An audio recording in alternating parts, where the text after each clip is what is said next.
On parle donc de cette étude Médiamétrie dans laquelle on voit sur l'année Internet 2024 qui a été analysée par Médiamétrie il y a plusieurs chiffres, mais notamment que le mobile représente 80% du temps passé en ligne avec des dizaines de sessions quotidiennes. Là-dessus, il n'y a pas vraiment quelque chose de nouveau, mais au-delà de la simple connexion, est-ce qu'on est en train de faire, selon vous, du smartphone une sorte de couteau suisse indispensable au risque de devenir totalement dépendant? Est-ce que vous voyez cette dépendance progresser ou s'atténuer aujourd'hui?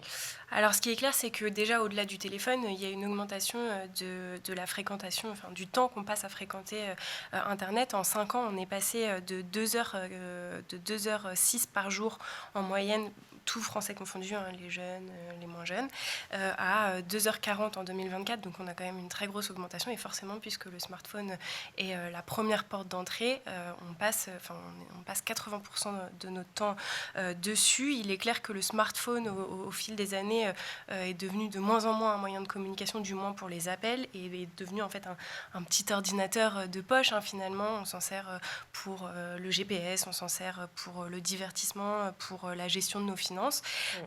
Et effectivement, il y a une dépendance qui se met en place, et ça a même un nom, hein, c'est un nom qui est apparu en 2008 dans une étude, c'est la nomophobie, qui est un besoin obsessionnel en fait d'être sur son téléphone, voire passer beaucoup trop de temps, même au déprimant de sa vie professionnelle ou personnelle ou sociale.